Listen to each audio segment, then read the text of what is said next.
नमस्कार, मैं हूं रविंद्र जैन और आप देखना शुरू कर चुके हैं सबकी खबर। आज दिल्ली में नई सरकार की जोड़ तोड़ शुरू हो चुकी है। दिल्ली में इंडिया गठबंधन और एनडीए की बैठकों के दौर शुरू हो चुके हैं। नई सरकार कौन बनाने में सफल होगा ये तो बाद में पता चलेगा, लेकिन इसी बीच देश के एक बड़े पत्रकार पीयूष बबेले जी ने सोशल मीडिया पे जो लिखा है उसकी चर्चा बहुत तेज हो गई है। उनका ये कहना है कि बेशक नीतीश कुमार और चंद्रबाबू नायडू एनडीए को समर्थन दे दें, लेकिन किसी दिन जब वे सोएंगे और अगले दिन उठेंगे तो उन्हें पता चलेगा कि उनके अधिकांश सांसदों को कोई खरीद के ले गया या उनको छोड़कर चले गए। आखिर उन्होंने ऐसा क्यों लिखा, इस संबंध में उन्होंने आगे विस्तार से बताया है कि किस किस दल के साथ नरेंद्र मोदी जी ने और उनकी पार्टी ने क्या हाल किया है। संयोग से आज पीयूष बबेले जी मेरे स्टूडियो में हैं। मैं उनसे ही समझता हूं कि आखिर वे क्या कहना चाहते हैं इस नरेंद्र मोदी और उनकी नीतियों को लेकर, जो उन्होंने एक बहुत तीखा हमला किया है, उसके पीछे की कहानी क्या है। बबेले जी, आपका स्वागत है। मैं आज सुबह पढ़ रहा था और इसीलिए मैंने आपको आमंत्रित किया। आपके अनुभव के आधार पर, आप चूँकि लंबे समय तक दिल्ली में रहे हैं, बड़े बड़े जो मीडिया घरानों में आपने काम किया है, बड़े बड़े संस्थानों में, इंडिया टुडे में किया है, कई जगह आपका अनुभव भी है और आपकी नॉलेज भी है। आप क्या लगता है कि कितने मुख्यमंत्री और कितने राजनीतिक दल हैं जो नरेंद्र मोदी जी की इन्हीं चालों से घायल हैं अभी तक? कोई सगा नहीं जिसको ठगा नहीं, ऐसी मारी टंगड़ी के सोया जगा नहीं गाना है, लेकिन मोदी जी ने इसको चरितार्थ करके दिखाया है। आप देखिए कि बाहर वालों पे बाद में आता हूँ, केशु भाई पटेल जी संरक्षक थे इनके, खत्म राजनीति से। लाल कृष्ण आडवाणी जी पिता की तरह इन्होंने आगे इन्हें बढ़ाया। मुरली मनोहर जोशी जी, राजनाथ सिंह जी अध्यक्ष थे जब पहली बार 14 में सरकार आई। पहले कार्यकाल में उन्हें गृह मंत्री बनाया, दूसरे में रक्षा मंत्री बनाया, और रक्षा मंत्री के पास कितना काम है कि वो राफेल के ऊपर नींबू और मिर्ची टांग सकता है, उसकी डील में उसका कोई रोल नहीं है। तो ये इनका हिसाब किताब है। फिर मैंने जरा सोचा कि और विरोधियों सबके साथ क्या किया, तो लेटेस्ट तो आप शरद पवार जी का और उद्धव ठाकरे जी का देखिए कि उद्धव ठाकरे जी अकेले ही बचे, उनके पूरे जाके जितने विधायक थे वो डांस कर रहे हैं कहीं किसी रिसोर्ट में, और शरद पवार जी इतने बड़े दिग्गज नेता जो पूरे देश की राजनीति चलाने वाले थे, उनके सारे विधायक भी चले गए और दो बड़े नेता बचे, उनकी पार्टियां भी चली गई और जाके मोदी जी से मिल गए और वहाँ एक नई सरकार बन के खड़ी हो गई। कल जो एक दूसरा परिणाम आया है उड़ीसा का, बीजू जनता दल का, नवीन पटनायक इनविंसिबल माने जाते थे, अपराजेय माने जाते थे, और ऐसा एक ज़माने में वो एनडीए के पार्ट भी हुआ करते थे अटल बिहारी वाजपेयी के ज़माने में। लेकिन वहाँ स्थिति ये थी कि अंडरस्टैंडिंग मानी जाती थी, और जो भी काम मोदी जी ने यहाँ किया, बड़े से बड़े फैसले लिए, जब राज्यसभा में बहुमत नहीं मिलता था तो उन्होंने समर्थन दिया, लोकसभा में समर्थन दिया, माने आंख मूंद के उन्होंने हमेशा इन्हें समर्थन दिया, और इन्होंने उन्हीं को हरा दिया। इस लोकसभा में नवीन पटनायक की सिर्फ एक सीट आई, ये उनके खास लोग थे। दूसरे आप उनके याद करिए, अकाली दल पंजाब में। अकाली दल मुझे लगता है कि जनसंघ के जमाने से अकाली दल का और भारतीय, उस समय जनसंघ था, भारतीय जनता पार्टी का एक अंडरस्टैंडिंग रही, गठबंधन रहा। कल नतीजे आए, अकाली दल की पंजाब में कितनी सीट आई? एक सीट आई।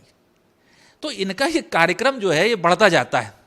एक और दिग्गज नेता आप समझिए, जयललिता जी को सब लोग जानते हैं, माने तमिलनाडु के अंदर, दक्षिण भारत के अंदर जिनके मंदिर बन के पूजा होती है, लेकिन वो भी पहले वाजपेयी जी के समय उन्होंने समर्थन दिया और थोड़े भाजपा के खेमे में आई। कल तमिलनाडु में डीएमके की कितनी सीट आई? 0।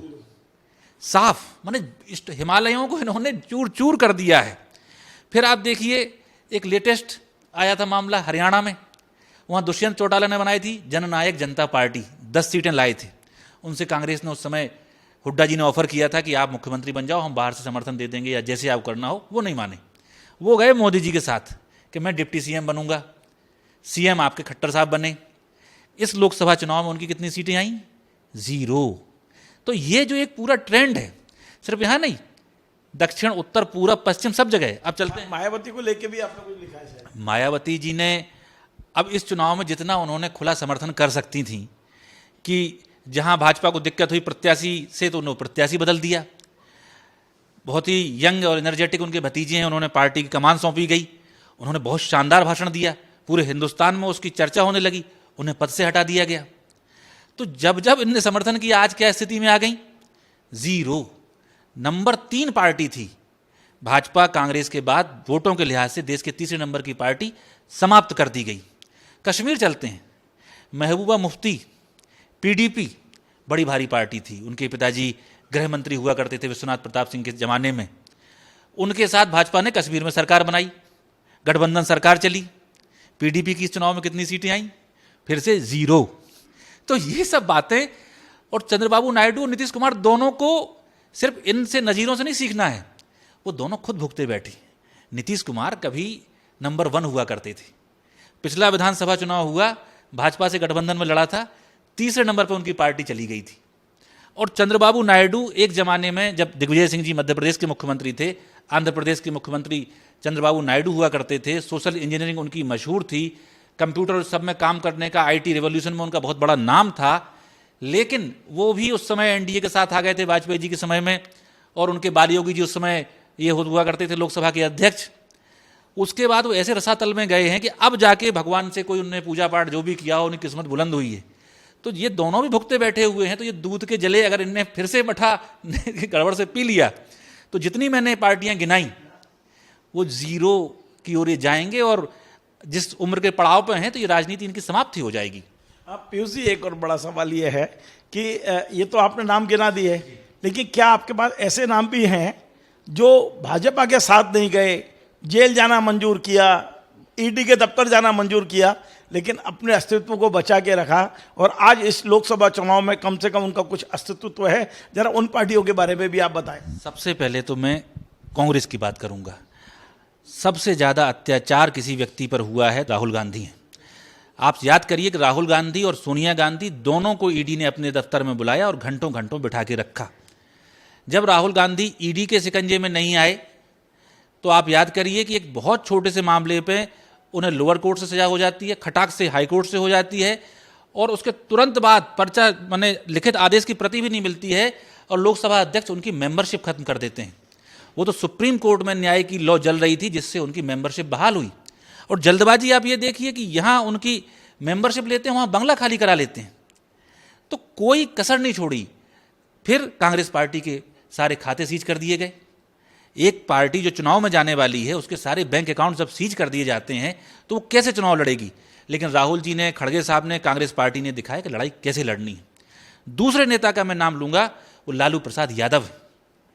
उस व्यक्ति की 2 किडनी खराब हो गई, जेल में रह रहे कि उसे बार बार जेल में डाला गया, उसकी जमानतें उनकी नहीं हुई, लेकिन उस व्यक्ति ने झुकना बर्दाश्त नहीं किया, और उन्हीं के ऊपर उनके सुपुत्र गए हैं तेजस्वी यादव, जो उनके ऊपर भी मुकदमे डाले गए। उस जमाने के उनके ऊपर केस बना दिए जब वो नाबालिग थे, तो वो केस निकाल के डाले गए, लेकिन वो भी झुके नहीं और पूरी दमदारी से लड़ रहे हैं। बिहार से बगल में आप चले जाइए, झारखंड, शिबू सोरेन साहब हैं, मुख्यमंत्री हैं, चुने हुए मुख्यमंत्री, उनको जेल में डाल दिया गया। आप दिल्ली आ जाइए, दिल्ली में आप देखेंगे अरविंद केजरीवाल, कोई मनी ट्रेल सामने नहीं आया। पहले उनके सांसद को जेल में डाला, उनके 2 मंत्रियों को जेल में डाला, उनके उप मुख्यमंत्री को जेल में डाला, और अब उनको खुद जेल में डाल दिया गया है। सुप्रीम कोर्ट ने मौका दिया तो उन्होंने चुनाव प्रचार किया। तो ये 3, 4, 5 उदाहरण मैं आपको दे रहा हूं। ममता बनर्जी और अखिलेश, इसमें ममता बनर्जी का मामला थोड़ा सा अलग है। ममता बनर्जी जब तक सीपीएम का बोलबाला था वहाँ पर पश्चिम बंगाल में, तब तक अटल बिहारी वाजपेयी के ज़माने में आपको याद होगा कि वो एनडीए की पार्ट हुआ करती थी, और उसमें चलता था समता, ममता और जयललिता, इन 3 से चर्चा होती थी। लेकिन उन्हें समय रहते समझ लिया कि अगर इनके साथ ज़्यादा देर तक रहे तो ये उस अमर बेल की तरह हैं कि जिस वृक्ष पे ये लिपटते हैं उसे खा जाते हैं। तो ममता जी ने समय रहते अपना रास्ता अलग कर लिया, और आज आप देखिए कि पश्चिम बंगाल में तमाम एग्जिट पोल, तमाम चीज़ों को बताते हुए उन्होंने ध्वस्त कर दिया। दूसरे कद्दावर आदमी मुलायम सिंह जी यादव और उनके सुपुत्र अखिलेश यादव हैं, जिनने आज तक कभी समझौता नहीं किया, कभी इनसे अंडरस्टैंडिंग नहीं बनाई। उनके ऊपर भी सीबीआई का केस ये खूब घुमाते रहे, दबाव बनाते रहे। लेकिन ये चुनाव दिखा रहा है कि जो दमदारी से खड़े हुए, जिन्होंने अपनी खुदी को बुलंद किया, वो इनसे झुके नहीं, उन्हें के साथ अंततः जनता आई। तो आज अखिलेश के पास भी सीटें हैं, इतनी बड़ी सीटें उनके पास आई हैं कि मुलायम सिंह जी के समय जो हाईएस्ट आंकड़ा था समाजवादी पार्टी का, वो 34 लोकसभा सीटों का था। कल अगर मुझे ठीक आंकड़ा याद है तो 37 लोकसभा सीटें अखिलेश यादव ने जीती हैं, जो अपने आप में एक रिकॉर्ड बनता है। इसी तरह से आप देखिए कि पिछली बार सिर्फ 1 सीट यूपीए कह लें या इंडिया गठबंधन की थी बिहार में, वो बढ़ के 9 हुई हैं। झारखंड में इतना अत्याचार करने के बावजूद झारखंड मुक्ति मोर्चा ने 3 लोकसभा सीटें वहाँ जीती हैं और ममता बनर्जी ने तो पूरा स्वीप कर ही दिया है। तो जो लड़ रहे हैं उनके जीतने की संभावनाएं खुली हुई हैं और वो देश को दिखा रहे हैं कि झुक के राजनीति नहीं की जाती है, मर्दानगी से भी राजनीति होती है। अच्छा, मैं जरा नीतियों की बात करता हूँ। राजनीतिक दलों की अपनी अपनी नीतियाँ रहती हैं। अब लगभग ये तय माना जा रहा है, अभी घोषणा होने में टाइम है, लेकिन अभी तक जो संकेत हैं वो ये हैं कि नीतीश कुमार और चंद्रबाबू नायडू फिलहाल एनडीए की बैठक में जा रहे हैं। अब वो उसके साथ देंगे नहीं देंगे उसकी बैठक के बाद पता चलेगा, लेकिन फिलहाल वो जा रहे हैं। यदि ये दोनों जाते हैं और नरेंद्र मोदी जी की बीजेपी की बैसाखी बनते हैं, सरकार बनाने में मदद करते हैं, तो आपको लगता है कि वैचारिक रूप से कहीं कोई दिक्कत आएगी? क्योंकि बीजेपी की जो नीति है, बीजेपी का जो एजेंडा है वो है CAA है, उनका एजेंडा समान नागरिकता संहिता लागू करने का एजेंडा है उनका। कहीं ना कहीं उनका भगवा एजेंडा है, उनका एजेंडा है सनातन का एजेंडा है। जबकि चंद्रबाबू नायडू के बारे में हम जानते हैं कि वो वहाँ मुस्लिम एजेंडे को आगे बढ़ाया और आज उन्होंने सरकार बनाने में सफल रहे हैं। तो आपको लगता है कि इन दोनों के बीच में क्या लंबा समय चल पाएंगे ये लोग, या फिर बीच में कोई दिक्कत आएगी? क्या लगता है आपको? यदि नायडू और नीतीश कुमार सरकार बनवा देते हैं बीजेपी की, तो आपको भविष्य क्या दिखता है? देखिए, पहले तो वो भले ही एनडीए की मीटिंग में दोनों पहुंच रहे हैं, लेकिन हम सब ने वो दृश्य देखे कि नीतीश कुमार और तेजस्वी यादव हवाई जहाज़ में अगल बगल बैठ के ही पटना से दिल्ली पहुंचे हैं। और पहले तेजस्वी पीछे वाली सीट पे बैठे थे, फिर हमारे आपकी तरह अगल बगल की सीट पे बैठ गए। तो कुछ ना कुछ बात तो हुई होगी। और जहाँ तक चंद्रबाबू नायडू साहब का सवाल है, तो उन्होंने तो इस चुनाव में घोषणा की थी कि वो 4% मुस्लिम आरक्षण देंगे। तो जाहिर है कि वो उन्होंने अपने राज्य के लिए की थी और वहाँ तो वो उनकी सरकार है, वो दे देंगे। लेकिन अगर मोदी जी के साथ वो केंद्र में सरकार बनाते हैं तो फिर मोदी जी को ये लिख के देना पड़ेगा पहले आज एनडीए की मीटिंग में कि हम पूरे देश में 4% मुस्लिम आरक्षण लागू करेंगे, और ये घोषणा वो करके आएंगे तभी शायद वो बन पाएगा। दूसरा, इन्हें काफ़ी दिक्कत होती थी किसी भी दूसरे समुदायों के साथ घुलने मिलने में, लेकिन और वो टोपी, आपको ये दृश्य याद होगा कि टोपी जब एक बार पहनाई जा रही थी तो मोदी जी भाग गए थे। लेकिन अगर ये टोपी नहीं पहनेंगे दोनों के हाथ से तो फिर वो उन्हें टोपी पहना देंगे। तो अब ये जो इन्होंने चुनाव में सारा कुछ बोला है और जितना घनघोर हिंदू मुसलमान किया है, मतलब ये बहुत पीड़ादायक बात है कि भारत जैसे महान लोकतांत्रिक राष्ट्र के प्रधानमंत्री ने इस कदर सांप्रदायिकता फैलाई। तो इन्हें पहले वहाँ प्रायश्चित करना पड़ेगा नीतीश कुमार और चंद्रबाबू नायडू के सामने कि हमने जो कहा था साहब वो तो चुनावी बातें थी, वो तो ये था वो था। और ये जब ये करेंगे तो फिर उस जनता को जवाब देना पड़ेगा जिसने इनकी झूठी झूठी बातों पे वोट दिया है। वैसे उन्हें सबक देने का सिलसिला भगवान राम ने शुरू कर दिया है। स्वयं अयोध्या की पवित्र भूमि पर राम राज्य आया है। राम राज्य इस रूप में आया है कि हम आपका ध्यान दिला दें कि फैजाबाद सीट जनरल सीट है। समाजवादी पार्टी ने वहाँ से एक दलित विधायक को लोकसभा का टिकट दिया और वो भाजपा के लल्लू सिंह को हरा के आज वहाँ के सांसद बन गए हैं। तो हमारे संविधान निर्माताओं की जो मंशा थी कि वंचित तबका आगे आए, तो अगर देश में अयोध्या जैसी सीट पर सामान्य सीट से एक दलित व्यक्ति चुन के आता है तो हम समझ सकते हैं कि जनता एक लोकतंत्र को अलग तरह से मजबूत करना चाहती है, और ये उस पर हिंदू मुसलमान और सांप्रदायिक तनाव और मंगलसूत्र और भैंस ये सब करना चाहते हैं। तो ये चीज़ें, एजेंडे तो पीछे जाएंगी। ये सरकार मोदी सरकार नहीं है, और होगी कि नहीं होगी हम ये भी नहीं जानते हैं। लेकिन आपने भाषण सुने हो मोदी जी के, तो उन्होंने बार बार कहा एनडीए को बहुमत मिला है। चुनाव में क्या कहते थे, मोदी ये करता है तो मोदी पे लड़ने आ जाते हैं, मोदी को करना चाहते हैं, मोदी मोदी बोलते थे। मैंने मेगलोमेनिया का एक्सट्रीम केस बन गए थे प्रधानमंत्री जी। अब वो एनडीए बोलने लगे हैं। तो एनडीए सरकार जैसे गठबंधन की सरकारें चलती हैं, दो लोगों से परामर्श करके चलती हैं, अगर बनती है तो वैसे ही चलेगी और झुक के चलना पड़ेगा। आपने भी अयोध्या की बात की, राम राज्य की बात की। कल हमने पहली बार देखा कि नरेंद्र मोदी जी अपने मुख्यालय आए थे, पार्टी मुख्यालय, तो जय जगन्नाथ तो बोला और जय जय श्री राम भूल गए। क्या आप भूल गए? ये जानबूझ के, हो सकता है उनकी याददाश्त में नहीं आया हो, या जानबूझ के राम को बुलाया उनने क्योंकि राम ने उन्हें कुछ झटका दे दिया? अब भगवान जाने, मन ही मन कहीं नाराज तो नहीं हो गया, क्योंकि अब ये तो भगवान की टक्कर में आ चुके थे। खुद ही अविनाशी थे, खुद ही परमात्मा से बराबर थे, और जगन्नाथ जी के तो इनके स्वयं भक्त हो गए थे। तो जिस लेवल पे इन्होंने अपने आप को मान लिया था, तो ये भगवान से भी नाराज हो सकते हैं।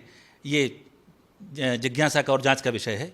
एक वरिष्ठ पत्रकार के रूप में मैं ये जानना चाहता हूं कि यदि हम ये कल्पना करें कि नरेंद्र मोदी जी तीसरी बार प्रधानमंत्री बन रहे हैं और उनको बन रहे हैं दोनों के दम पर, चंद्रबाबू नायडू और नीतीश कुमार के, तो क्या इन दोनों सहयोगियों के रहते हुए वे अपने उस एजेंडे को आगे बढ़ा पाएंगे जिससे लेकर नरेंद्र मोदी देश के प्रधानमंत्री बने, और जो लगातार करते रहे हैं, जिसको हम बिल्कुल विशुद्ध रूप से कहें कि क्या समान नागरिक संहिता ला पाएंगे, क्या सीए लागू हो पाएगा, क्या इस तरह की जो सब चीज़ें हैं उनका जो एजेंडा है, सनातन एजेंडा, चाहे हम मथुरा की बात करें, धार की बात करें, इस एजेंडे को आप किस रूप में देख रहे हैं यदि नरेंद्र मोदी जी तीसरी बार पीएम बनते हैं और नीतीश और चंद्रबाबू नायडू के सहारे? अगर मोदी जी को ये एजेंडा अपना लागू करना है और नीतीश कुमार जी और चंद्रबाबू नायडू का सहयोग भी लेना है, तो उसके लिए इन दोनों नेताओं को, नीतीश जी को और नायडू साहब को, राजनीतिक आत्महत्या करनी पड़ेगी।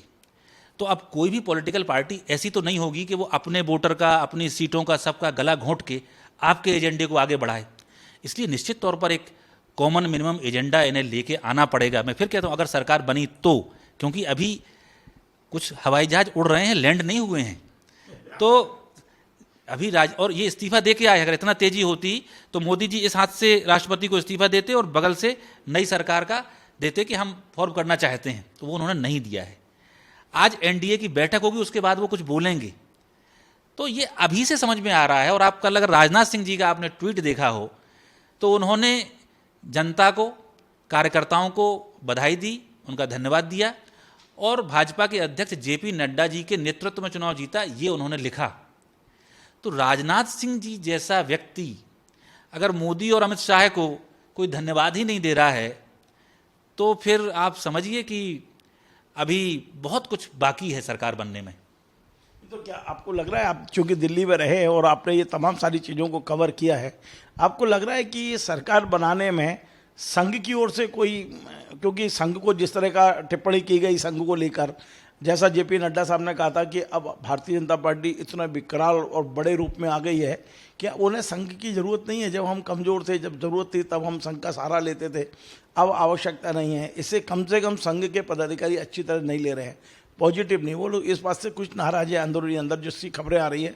तो आपको लग रहा है कि ये मोदी जी की राह में कोई दिक्कत आएगी अभी, खासकर संघ और भारतीय जनता पार्टी संसदीय बोर्ड के अंदर? खुल के कोई बोलता है कि नहीं बोलता है, लेकिन दिक्कत तो आ रही है और आने वाली है।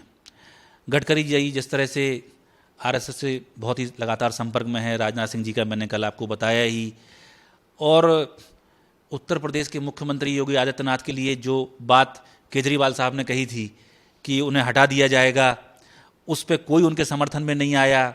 यूपी में जिस तरह से भाजपा हारी है, ये सब चीज़ें जो सर्वसत्तावादी मानसिकता मोदी जी की है, उसको फुलफिल करती हुई नहीं दिखती हैं। अभी तक वन मैन शो चल रहा था, वही डायरेक्टर थे, वही प्रोड्यूसर थे, वही हीरो थे, वही डिस्ट्रीब्यूटर थे, वही दर्शक थे।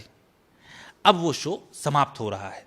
आपने अगर कल से आज तक का टेलीविज़न देखा हो तो बड़ा विविधतापूर्ण टेलीविज़न हो गया है। उसमें बिहार से नीतीश कुमार दिखाई देते हैं, आंध्र प्रदेश से चंद्रबाबू नायडू दिखाई देते हैं, दिल्ली में राहुल गांधी जी भी दिखाई दे रहे हैं, थोड़े से तेजस्वी यादव भी दिख जाते हैं, यूपी से अखिलेश यादव दिख जा रहे हैं, तो अलग ममता बनर्जी बंगाली मिश्रित हिंदी बोल रही हैं, वो बंगाल से आ रही हैं। तो भारत की जो सांस्कृतिक, राजनीतिक और सामाजिक विविधता थी, वो 2 दिन से टेलीविज़न पर दिख रही है, और मुझे पूरा भरोसा है कि वो सरकार में भी ढंग से दिखने वाली है। पीयूष जी, एक आखिरी सवाल, और ये सबसे महत्वपूर्ण सवाल है। कल हमने देखा था नीतीश कुमार के एक एमएलसी सदस्य हैं, शायद अलीम नाम था उनका, उन्होंने एक बयान दिया था कि एनडीए में जितने भी नेता इस समय हैं, उनमें प्रधानमंत्री के लिए सबसे योग्य नीतीश कुमार हैं। तो क्या ये भी एक मांग उठ सकती है कि जब हम एनडीए की सरकार बना रहे हैं तो जरूरी नहीं है नरेंद्र मोदी पीएम बनेंगे, आप एनडीए के हटक के दूसरे नेताओं को भी आप मौका दीजिए, क्या ये संभव है? नहीं, मांग उठ सकती है क्या? आपने बताया कि उनके एक मंत्री ने कह ही दिया है, मंत्री नहीं, एमएलसी हैं, तो उनके पार्टी के एक जिम्मेदार नेता ने ऑफिशियली ये बात कह दी, तो उन्होंने बात तो ड्रॉप कर दी है। और ये सब बातें तो होनी ही हैं भाई। नीतीश कुमार जी 4-4, 5-5 बार मुख्यमंत्री रह लिए, और उनका तो मुख्यमंत्री पद का बीमा जैसा रहता है कि मैं तो 5 साल मुख्यमंत्री रहूंगा, आप सपोर्ट कर दो 2 साल आप कर दो, 1 साल आप फिर से कर दो। तो वो प्रधानमंत्री पे भी ये कह सकते हैं, अगर वो ये बात मान लो, मैं मजाक में ही कह रहा हूँ, वो कहते हैं कि मैं नहीं 2.5 साल में राहुल जी के समर्थन से रहूंगा और 2.5 साल मोदी जी के समर्थन से रहूंगा। नीतीश जी ये कह सकते हैं, वो बहुत एक्सपीरियंस है, उनके पास बड़ा तजुर्बा है, तो इससे कम वो कोई चीज़ क्यों मांगेंगे। और हमें लगता है कि उनका अनुभव, उनकी आदत और उनका पूरा बैकग्राउंड देख के वो कोई छोटी डील नहीं करने वाले।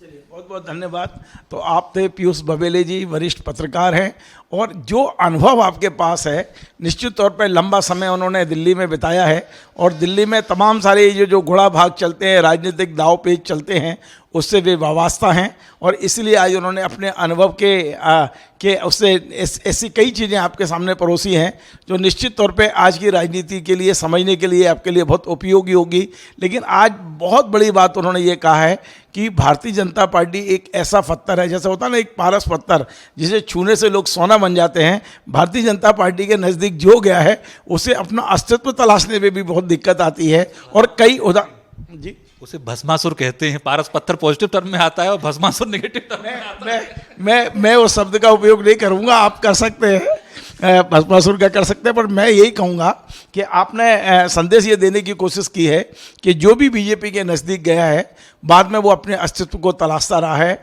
और दूसरी बड़ी बात जो हमने नीतियों की है, भाजपा की नीतियां क्या नीतीश कुमार और चंद्रबाबू की नीतियों से, उनकी पार्टी की नीतियों से मेल खाएंगी? क्या नरेंद्र मोदी जी चंद्रबाबू नायडू की इस बात को मानेंगे कि सत्ता में आने के बाद मुसलमानों को 4% आरक्षण दिया जाए? क्योंकि जिस एजेंडे पर वो चुनाव लड़े हैं आंध्रा में, यदि वे देश की राजनीति में आते हैं तो उस एजेंडे को यहाँ लाने की कोशिश करेंगे। और पिछला चुनाव पूरा की पूरा भारतीय जनता पार्टी ने इस बात पर लड़ा है कि उनके नरेंद्र मोदी के रहते हुए कभी भी मुसलमानों को आरक्षण नहीं दिया जाएगा। तो ऐसी कई चीज़ें हैं जिनके लिए अभी हमें इंतजार करना होगा कि वास्तव में ये किस तरह से स्वरूप बनता है नई सरकार का। क्या वास्तव ही नरेंद्र मोदी जी सरकार बना लेंगे? अभी तो एक प्रश्न है कि यदि एनडीए में सहमति बन भी जाती है तो फिर भारतीय जनता पार्टी संसदीय बोर्ड में भी ये मामला जाएगा, फिर संसद सदस्यों की बैठक होगी, वहाँ आपको नाम तय करना है।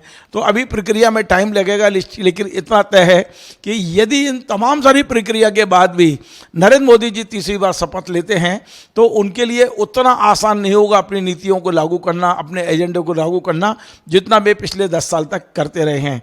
आपको हमारा ये कार्यक्रम पसंद आए तो आप इसे शेयर करें, लाइक करें, कमेंट करें, और आपसे बार बार निवेदन है हमारे इस चैनल को सब्सक्राइब अवश्य करें। धन्यवाद।